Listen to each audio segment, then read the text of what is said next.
to you already, but tonight, I want everybody to please concentrate your mind to the Lord and also to the message of God. No? Dahil tonight will be your night. Amen.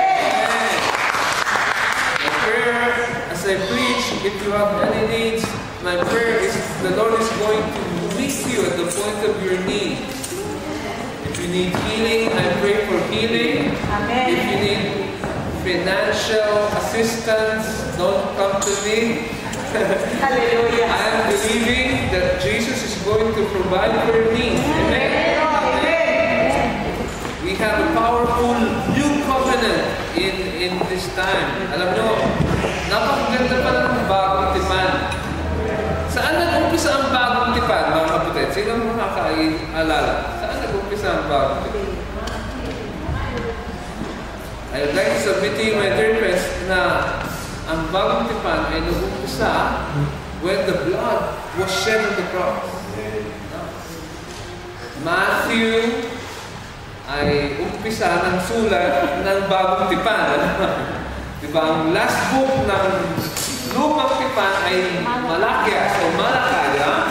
Tapos ang unang book ng unang tipan, yung book, ay Matthew. Pero nagkaroon ng new covenant in the blood of Jesus Christ. Naalala niyo, pag may communion tayo, yung binabasa ko, sabi ni Paul, sabi ni Jesus through Paul is, this is my blood. This is the new covenant in my blood. Kaya niyo mabuti, ha? Sabi ko nga, this is the new covenant. Come on, everybody say, this is the new covenant.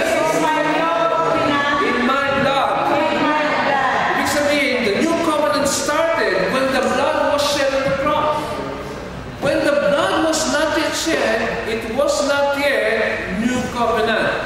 Ibig sabihin, ang bagong tipanan ng Diyos ay nag-umpisa lang nung may dugong nabuhos sa cross. Listen to this, my dear friend. Dahil ang sabi ni Jesus, in verse natin tonight, ang sabi ni Jesus, he who loves me, he who has my commandments, and keeps them, it is he who loves me. And he who loves me shall be loved of my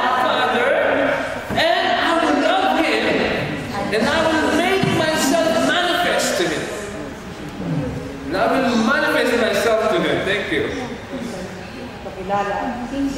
Listen to this, my dear friends. So Jesus himself, sabi niya, if you have his commandments and you keep them, then you love him. Lumang tipan yan. Lumang tipan, pastor. Lumang tipan, you need to obey the commandments in order for God to be pleased with you. Lumang tipan niya yung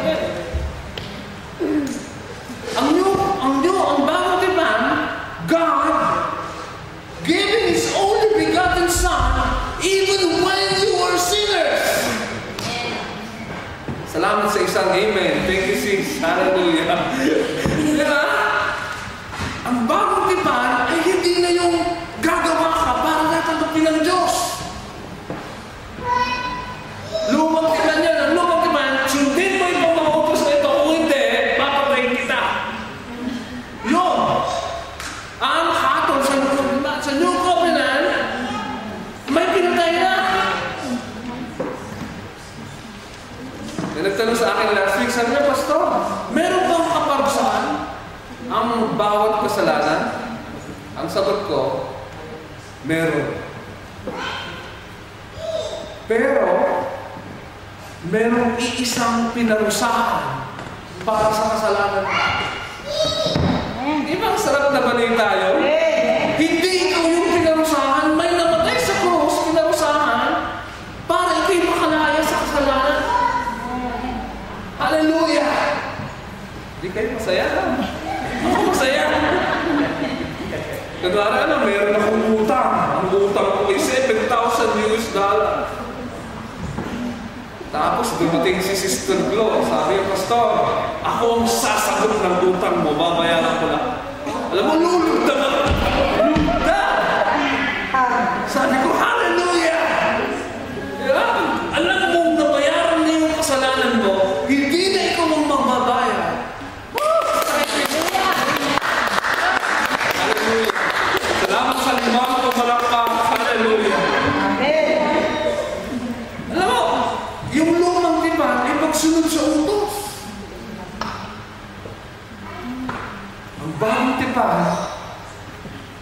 Diyos pumatay ng kanyang bugtong na anak upang tayo makalaya sa lahat ng mga utos.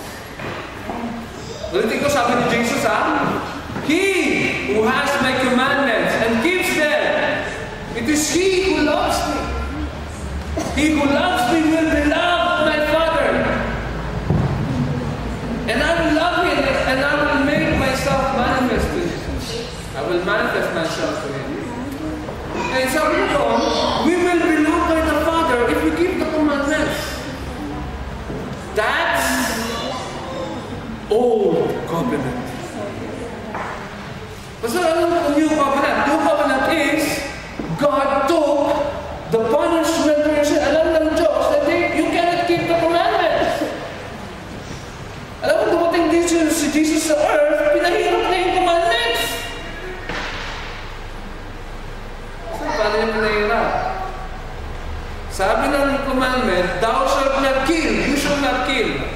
Lagi din sa Revelation. Lo tersa. Don't kill. Thou shalt not murder. Diba? Yun ang commandment ng Old Testament. Sabi ni Jesus, sabi niya, you have heard, it was said in the old time, thou shalt not murder. But now, I tell you, that he who hates his brother has killed his brother in his heart. Ito din niyo, mas pinahirap niya. Yung dati, papatay ko muna bago ka magkasala. Nung si Jesus sabi niya, pag meron kang sama ng loob sa kapatid mo, pinatay mo na yun. It's the same as murder. Ang hirap naman. Listen to this. Sa Old Testament, sabi ng commandment, thou shalt not commit adultery. Pa-translate natin kay Yang Gabi. How do you translate, you shall not commit adultery? What? In the Ten Commandments, it's written, you shall not commit adultery. Lagi din sa Bible. Adultery. Wala galing sa kanila, hindi alam. You shall not commit adultery. Yun ang sabi ng Old Testament. Alam mo sabi ni Jesus, sabi niya, you have heard, it was said of them in the old time, you shall not commit adultery. But I tell you now, anybody, any man who looks at a woman and lusts after her, he has committed adultery already in his heart. Imagine, tumitig ka lang na hinubra mo yung babae. Adultery na yun! Sa Old Testament, dapat meron pang katabi na babae bago matawag na adultery. Sa New Testament, sabi ni Jesus, hindi niya Testament, sabi ni Jesus, pag tumingin ka lang at hinubra mo yung babae, ano pagtingin mo? You are committing already adultery in your heart. Asan na niya ba ibig sabihin? Si Jesus, dumating dito sa earth, ang dala-dala niya ay sword, hindi peace. Kaya nga siya ipinangako ng mga Pariseo. Dahil si Jesus, pinapalitan niya yung commandments. Inilalagay niya yung Spirit of the Law instead of the law itself. Diba? Kasi meron tayong tinatawag na law and yung Spirit of the Law. Ang mga Jews during Jesus' time, concerned sila dun sa sinasabi ng law para masunod nila. Si Jesus, hindi siya concerned dun sa sinasabi ng law. Concerned siya dun sa puso ng tao kung tama ba sa harapan ng Diyos. And listen to this. Paano naayos ang buhay natin? Paano ang puso natin nabago?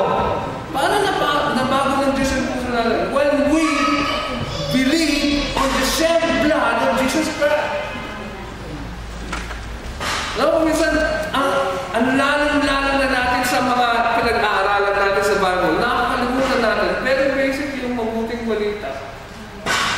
Ang mabuting balita, pinalaya tayo ni Jesus sa mga kautusan, sa sumpahang kautusan. And I'd like to share to you my dear friends in a quick way. Saan pwede ko nito?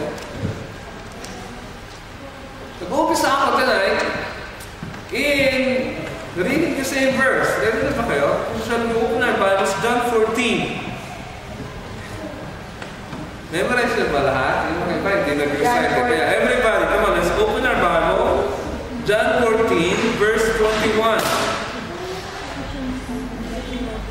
Pwede ba tayong sabay-sabay magbasa? Hindi naglaro na ng Bible. Ano? Wow. Hindi naglaro ng Bible. Ano? Okay, can we read everybody? John chapter 14, verse 21. Hindi ko alam kung alam niyo yung verse na yan. 1, 2, 3, go! He who has my commandments and keeps them is the one who loves me. And he who loves me will be loved by my Father. And I will love him. And I will disclose myself to him. Listen to this. Again, this verse, kahit nakalagay siya sa New Testament, is not a new covenant verse. Dahil ang new covenant, God loves us not because we keep the commandments. Nobody here in this room keeps the commandments perfectly, 100%. Hindi ako accepted na. Nobody keeps the commandments here, 100%. Sabi ni John the Beloved, he who has no sin is deceiving himself and the truth is not in him.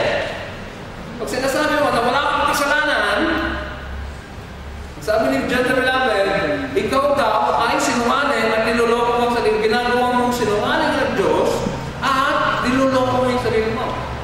Meaning, all of us here in this room are standing by the grace of God. Nakatayo tayo, nagsaserve tayo sa Lord, hindi dahil mabait ka. The opposite is true.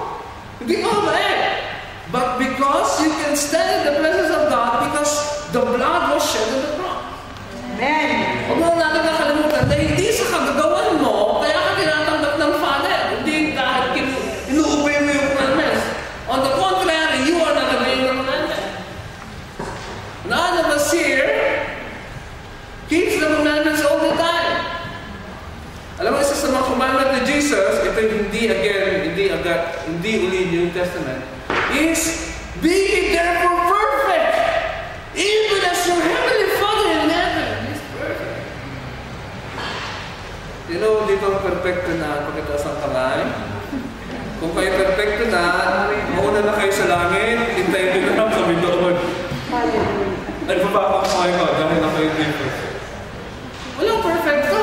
And Jesus is commanding something that's impossible to be obeyed. Question. Bakit? Bakit nagbigay si Jesus ng isang command na hindi pala posibleng ma-obey? Listen to this. Dahil ito ang trabaho ng law. Ang trabaho ng law is you could come to the end of yourself and you said to God, have mercy on me because I cannot save myself. Pwedeng magkwentong konti?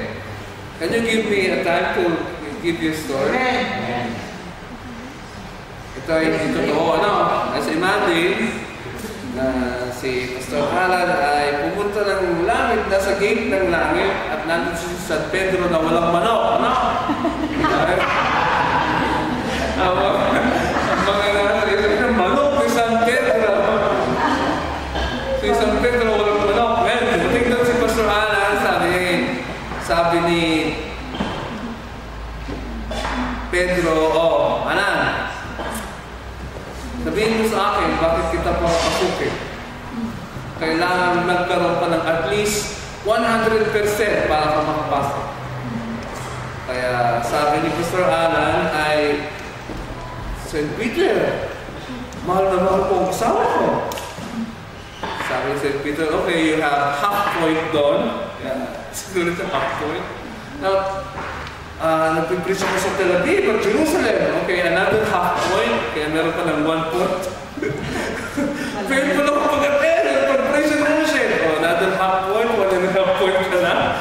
Sabi ni, matapos ko na lahat. Matapos na ni Pastor Alan lahat ng kanyang binigay yung mga ginagawa niya, ay 4 points lang.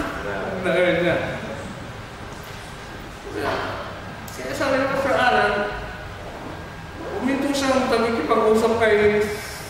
Pedro, St. Peter. Sabi ni Pastor Alan, sabi niya, sa lahat ng ginawa ko, 4 points lang ang score ko. Kaya Lord, maawa kayo sa akin. Kung hindi niyo ako papasukin, hindi kayo maawa sa akin, hindi ako makakapasok. Sabi ni San Pedro, bingo! Pasok! Dahil when I started to realize, ito yung moral ng story. Nung napag-isip-isip ko, hindi ko kaya iligtas yung sarili ko sa pamamagitan ng magaganda kong ginagawa. When I embrace the power of the cross, when I embrace the sacrificial, substitutionary, when I embrace the sacrifice of Jesus Christ on the cross, then I got into the kingdom. It's not because of my own work. Gusto kong malinaw sa atin yan, dahil ngayon, ang dami kayong mga pastors na pinapahirap na lang yung mabuting malinaw. Listen, pag bibigyan kita, bago kita i-bless, ay sundin mo muna itong 10 utos ko. Pag di mo nagawa, na-discipline mo yung isa, di na kita i-bless. Pagkari, ito yung sabi ko, anong magandang balita? Ito o itong isa? Merong dito, 10 commandments, pero hindi yan ang dahilan para kita mamahalin. Mamahalin kita dahil may namatay na tagapagligtas sa cross, yun ang aking anak, at dahil sa kanya ay tatanggapin kita kahit na sumuhay ka sa mga utos na ito. Anong mabuting balita? Ito o ito? Hinig ba kayo? Ito, di ba? Hindi dahil sa kagagawan mo, kaya ka tinatanggap mo. Alam niyo, ito is mga katotohanan na dapat mabuhay sa atin. Dahil kung minsan, ang dami mong struggle sa buhay, in your relationship with God, dahil akala mo ang Diyos, wala yung luto sa luhutan to ka na kasalanan ka. Akala mo ang Diyos ay may paano at hinihintay ka na magkasala ka, napaloy kita. Ngayon na ang tingin mo sa Diyos? Napapaluin ka? Pag ikay nagkasala, paluin mo ka agad. Napaka-stricto na nagsasalubong yung dalawang eyebrow na. Alam mo, love na love ka ng Diyos. Kaya gusto pa yan, nilakis ng Lord, I'm a friend of God. Sabi ko, wow, ang hirap sabihin, ang hirap paniwalaan. I am a friend of God. Naniniwala ka ba? Totoo ba na naniniwala ko? Inaawit mo lang dahil magandang tono. Friend of God. Sabi, amazing. Pero totoo ba na naniniwala ka that you are God's friend?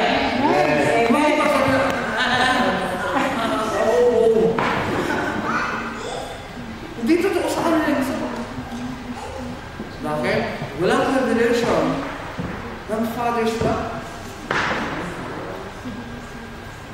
Hindi naging totoo sa'yo yung pagmamahal ng Diyos. Dahil ang dami mong natutunan na kasinungalingan. Tatagapit ka ng Diyos pag ginawa mo ito. Pag di mo ginawa, gagalit ka na yung Diyos, hindi ka nalab ng Lord, kaya break na kayo. Hindi ka na ng Diyos. Hallelujah! Hindi ka na ng Diyos. He loved you to the point of allowing His Son to die. And I tell you, my dear friends, that's difficult. I will not let my son die for other people. No way. And God did it. Ito ang bigat ng pagkasabi ng isang preacher. God killed His own Son so that you can live. God killed His own Son so that you can live. Wow! Pinatay ng Diyos ang bugtong niyang anak para ikaw ay mamuhay. Now, I'm going to share to you some truth. I pray, did you get the truth? Very foundational yun pag hindi totoo sa buhay mo. Nag-struggle ka sa education na.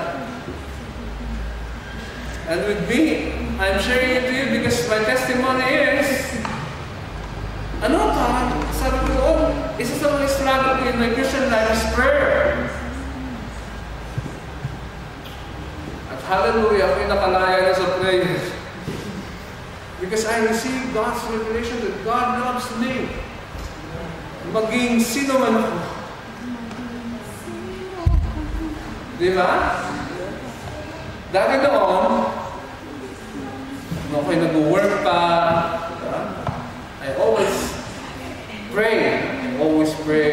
At kung isa, inuugasan ko yung sarili ko. Pray ko ng mahaba, no? Kapag-pray ko na ang Luzon, Visayas, Mindanao. Pray ko ng Jerusalem, Haifa, Tel Aviv. Ako, mga mukha ng mga membro, naisip ko na lahat. Lord, yung butak ni ganito, Lord. Lord, yung bato ni ganito, Lord. Sana makalaya na siya sa kanyang bato. Naintindihan ng mga iba, hindi. Nakalaya na siya sa kanyang pagiging bato. Eh, pag-pray ko na yung mga prayer request, sabi ko, tagal pa rin nakapag-pray ko, ulit ko lang, ako 5 minutes lang. So, parang hindi yan siya, tagal lang ako. Kaya pray ulit ako. Worship ulit. Sabi ko, matagal na siguro, may kalahating oras, pag-ulit ko, 10 minutes pa lang. Sabi ko, parang ang tagal yata sinaya ito. Sinaya yata ito yung ulo ko. Inaalam ko lang,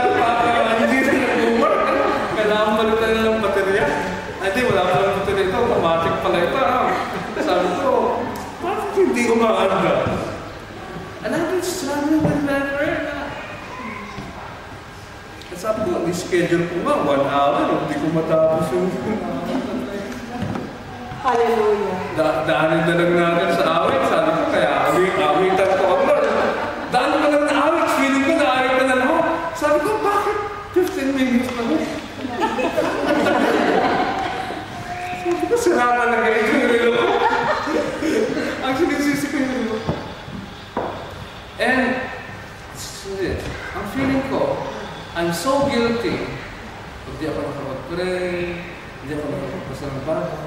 Dahil sa pagka-guilty ko, listen to this, hindi na ako tuloy makapag-pray dahil nahihiya ako sa Diyos.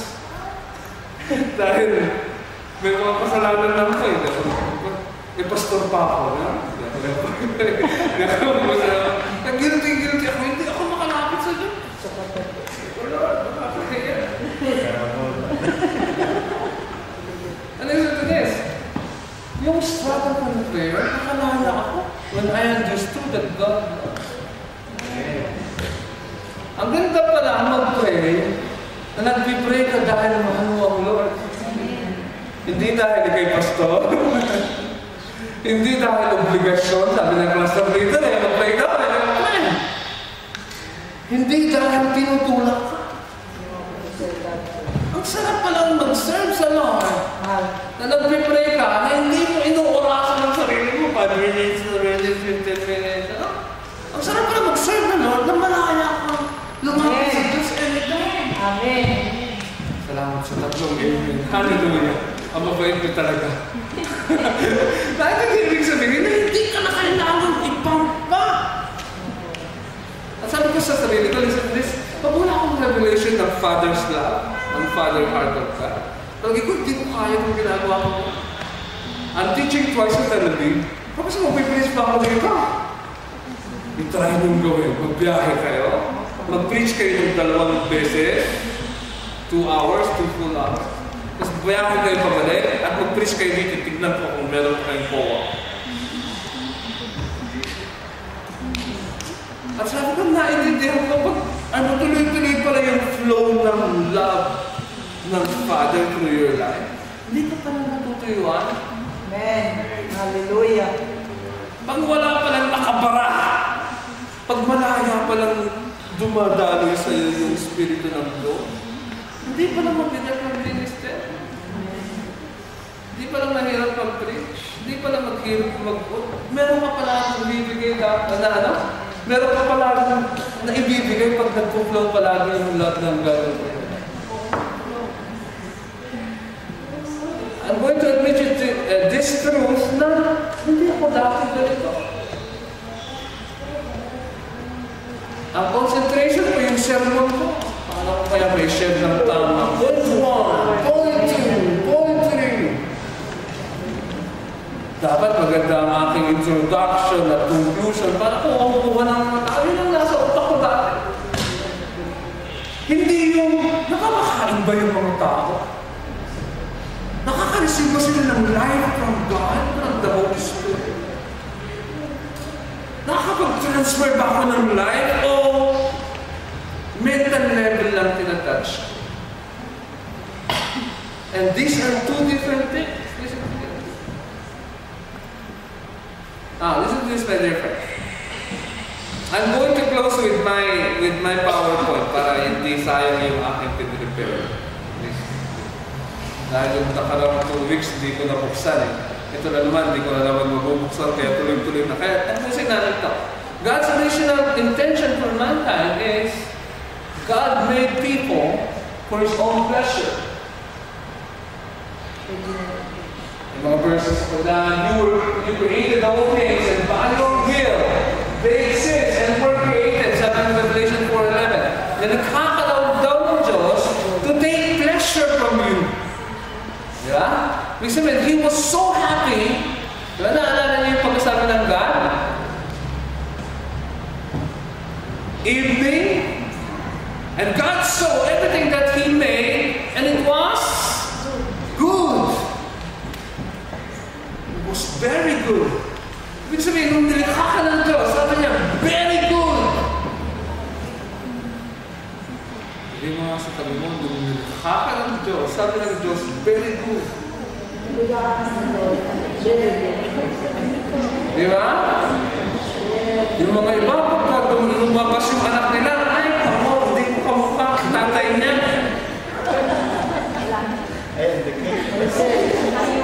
Now, listen.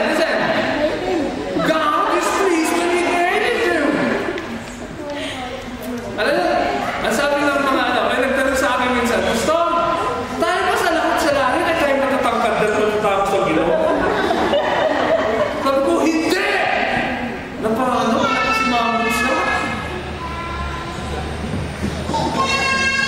Listen, akala natin guwapo, tall, dark, and handsome. Alam mo ano yun? Standard ng world yun. Na dapat ikaw ay matangkad, wala kang extra pants na katulad ko, no?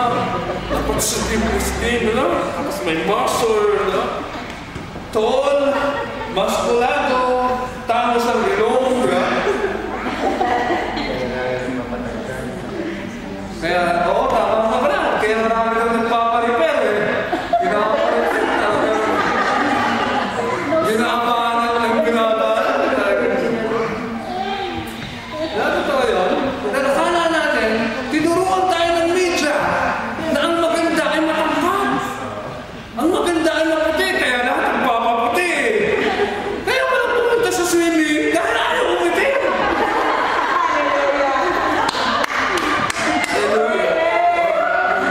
Doon marami kang sponsor. Now, listen. Diba? Akala natin, ang magaganda yung mga matatangkad, mapuputi, mga payat. Hindi ito totoo. Hello? Hindi ito totoo. Dahil sa langit, yung itsura mong yan pa rin sa langit. Konti ang mapayat, dito po konting mapayat. Ayaw nila mga mukha na natin.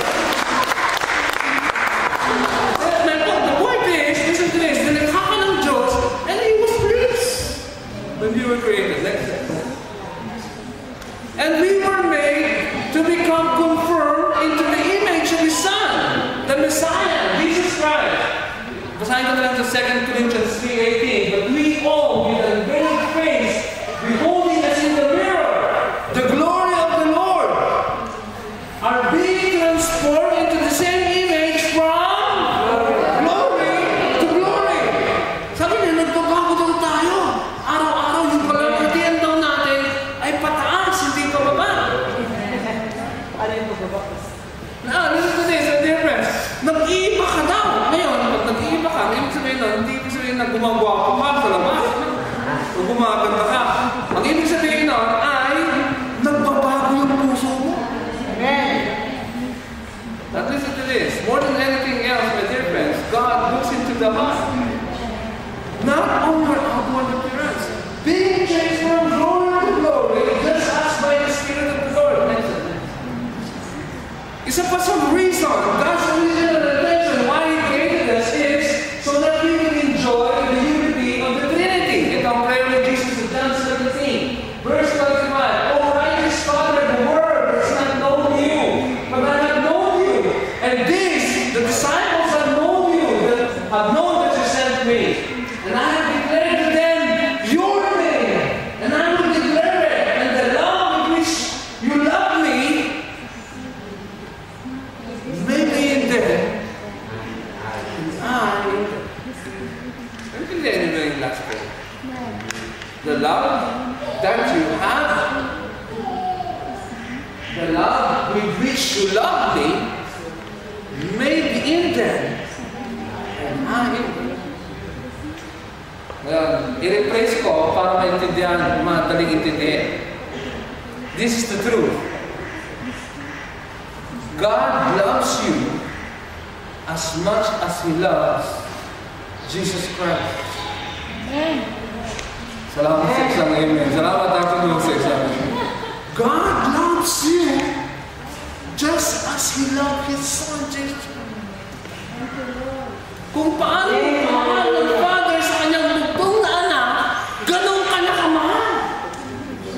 Tapos po, ang dami ng kasalanan, sigurado ka niya, sabi ni Jesus the love which you have for me, which you love me, may be in them. Sino in them? Sino in them? Ikaw! Ikaw! Love na love ka ng Father God, katulad ng pagmamahal niya kay Jesus. Believe it or not, that's the truth. Amen. Hallelujah. At sabi niya, hindi lang yung love, Father, pati ako, in them. Kompleto na. Hindi lang love. I in them. I. Ito yung Philippines ni Paul. Sabi niya, ito ang mystery ng all of creation. From the beginning of time, na ngayon lang na-reveal sa bagong new covenant, sa new covenant, sabi ni Paul, sabi niya, Christ in you! Christ is not outside. Christ is in you. The Messiah is in you. Di ba ang gandang katotohanan na hindi ka nag-iisa? Basta kahit ako yung nagkakamali na pagpapunta. Oo! Amen. Basta tayo ng dami ng kasalanan.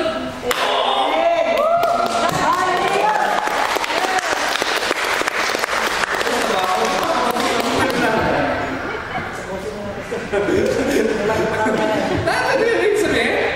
God loves you in the same love that He loved Jesus Christ. And ito pa sabi niya, I in them, Christ in you. Christ is not outside. Wala siya sa labas. Christ is in you. At kung minsan, hinihintay natin ang blessing galing itaas. Catch! Alam mo, ang blessing na nasa iyo, it's within you. Ang blessing ng Lord ay naibigay na niya when Jesus Christ died on the cross. By whose stripes we are healed. Ibig sabihin, yung healing is already there. The problem is, how can we take it? How can we receive it? Simple answer. You must realize that Christ is in you. Wala siya sa labas. Christ is in you. And the Lord God for you. You were made by God. Di ba? Paano kang binay ng God kung God ng alabok and then He breathed His nostrils the breath of life and yung plane na yun ay naging human being. Ang problema, nung in-rate tayo ng God, mayroong kontrabida sa kwento. Sino kontrabida? Sino kontrabida? Si Satan. Di ba? Sabi ng serpent,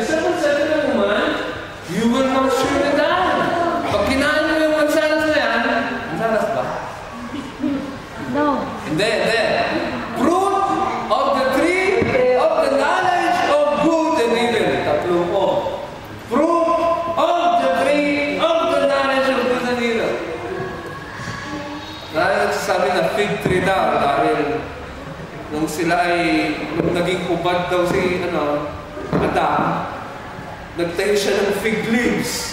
Ibig sabihin, fig yung nasa paligid. Sabi lang nila yun, walang nakakalam kung anong klaseng fruit yun.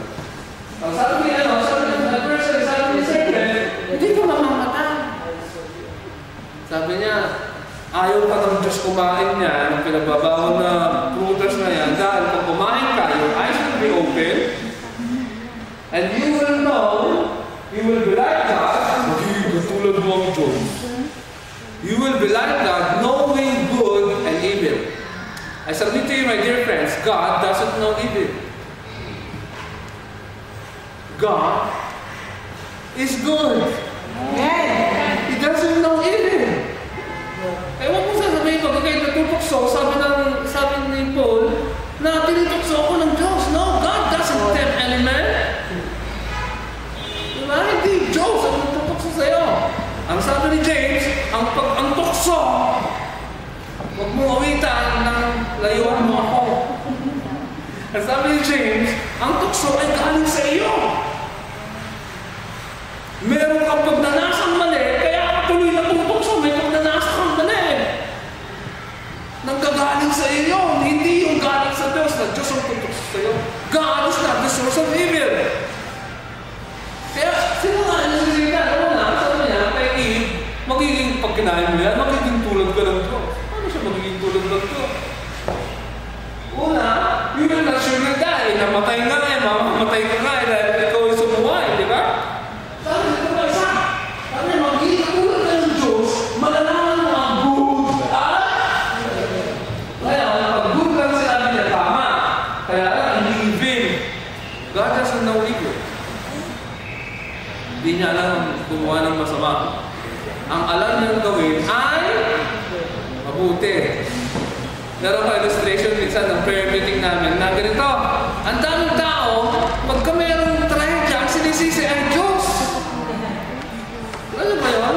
Ay, kasi pinabayaan ako ng Diyos. Dahil ng Diyos, kasi kung Diyos daw may problema. Ano ba kayo makinig? Ano ba ito? Okay lang? Ito yung takos. Dali lang. Diba? Ito yung bridge. Anong pangalan ng loko ng bridge na yun? Ito yung bridge. Yung mga tao, bubuha ng bahay dito sa ilalim ng bridge. Dahil na great American na yun, dalam na bridge. Naghukay sila. Tapos gumawa ng kuweba.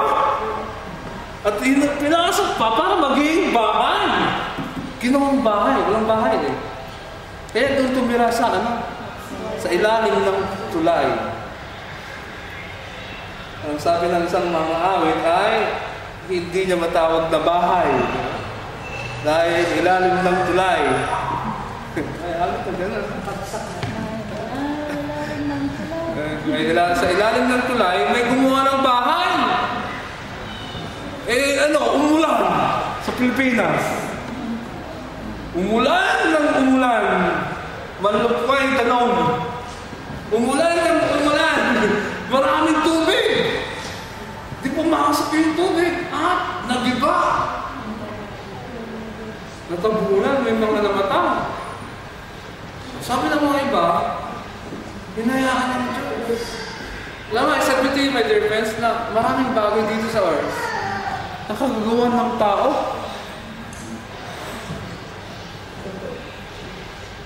At huwag natin sisisihin ng Diyos dahil hindi kasalanan ng Diyos yun na pumunta yung taong doon, yung taong yun doon. Totoo ba? Sabi nila na may nag-report minsan, kami nag-asla ako ng news, na sa Manila daw, kahit na anong linis, ay talagang baha pa rin. Dahil araw-araw, ang daming nagtatapon ng basura sa kanal. Talagay mo yung baha, kagagawa ng Diyos. Diyos ang may problema na dahil may baha.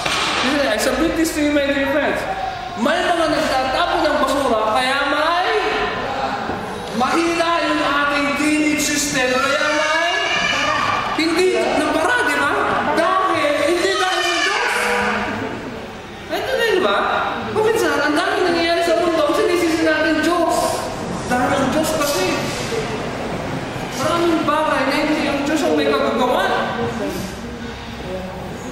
Now, ito na. Dahil tayo ay nag-fall, dahil sa fall, ay nagkaroon tayo ng orphan spirit. Spirito ng pagkaulila or heart of an orphan. Ito, pansinin nyo ito tignan natin kung meron pang orphan heart o wala. Meron pang bagay na itinatago na itinahihiyang ayaw malaman ng kanino man. Gusto mo pang palaging mapag-isa? Gusto mo ba ikaw ay independent, ayaw mong nakadepende sa iba? Gusto mong ipakita, kaya ko kahit wala ka. Yun ba ang attitude? Pero kung weakness in your heart or weakness sa loob mo na hindi mo pwedeng i-share, gusto mong makipag-separate, ayaw mong maki-join, nagsasayakan, ikaw yung naki-KJ na, ikaw mo ba?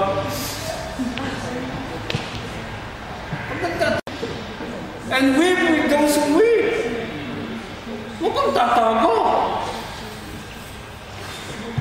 Baka may orphan spirit ka. Ikaw ba'y matatakutin? Nervyoso? May fallen spirit ka? Bagsak ng yung image? Ikaw ba'y makamundo? Ikaw ba'y empty? Walang laman yung puso at kaluluwa? Ikaw ba'y hindi makakita sa kanila? Ano yung ibig sabihin? Yung mga backslide na hindi pa nakakabalik sa Diyos, patayin muna. Wala na. Para nasan din nila, parang gagantihan mo. Pero look at this father. Nung dumating yung ama, di ba sabi ng anak, Father, huwag niyo lang po, tanggapin niyo po ako. Nagkasala po ako laban sa langit at laban sa inyo. Huwag niyo lang po tanggapin anak, tanggapin niyo lang ako bilang isang alipin. Alam mo, pag ako ang father, dapat alipin ka talaga, inubos mo pa naman ako Talagang gaganunin ko yung anak. Hallelujah, hindi ako yung ama. Amen! Huwag pa naka-smile lang, hindi mo ka-amen. Hindi ako yung... sabi ng ama, hindi rin niya pinaano. Sabi niya, come on, kill the fatted calf.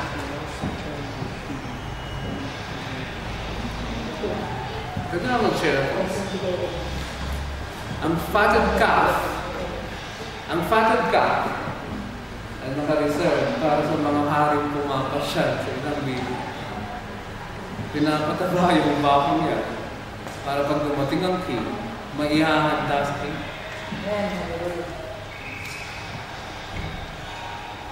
At nung bumalik itong alubuhang anak na ito, na ginastos ang pera ng ama niya, ang kayamanan ng ama niya, na walang kaparuhang pamumuha, ibig sabihin, prostitution, in debauchery, nagpakasasa siya, inubos ang kayamanan ng tatay niya. Pag uwi, ang pinatay yung panghari. Kaya nagalit yung panganay Sabi niya, ako nga, hindi niyo mabigyan ng kambing. Yan, inubos ang kayamanan niyo, pinatay niyo yung para sa hari. Are you getting this, church? At least this, my dear friend, pag ikaw yung malayo, gusto mo bumalik, pagkakahanda ka ng Diyos. Amen. Ganun ko kamahal ng Lord. At huwag magsiselos yung mga nandyan na, dahil naparaman ng God. All that I have is yours. Lahat ng aking iyo. Celebrate tayo dahil ito'y patay, muling nabuhay. Ito'y nawala, ngayon ay natagpuan. God Himself is calling out to you, my dear friends. Ikaw ay may orphan heart, spirit ka na unila. This is the only solution I have. The love of the Father. For God, the Father, so loved you that He gave His only begotten Son. That if you believe in Him, you will not perish. That you will have everlasting life, everlasting love. Wala ka nang hanapin pa. Everlasting life. Ibig sabihin, amang buhay, mamahalin ka na, amang buhay. Ay hindi magbabago yung pagtingin niya sa iyo. Amen. Now listen to this. This is the worst sin that man could commit. Ito ang worst na kasalanan na makukumit ng tao. Listen to this. It is to reject the loving sacrifice of Jesus Christ. Listen to this. Kayo mga nakaupo dito, marami sa inyo, ay mas pinagpala kaysa sa mga Hudyo na walang Jesus sa buhay nila. Huwag kayong maniwala na ang mga Hudyo, kahit walang Jesus, ay pupunta ng langit. Ang visa pupuntang langit ay Jesus. Wala kang Jesus kahit langit mo si Yangkale, langit mo si Haring David.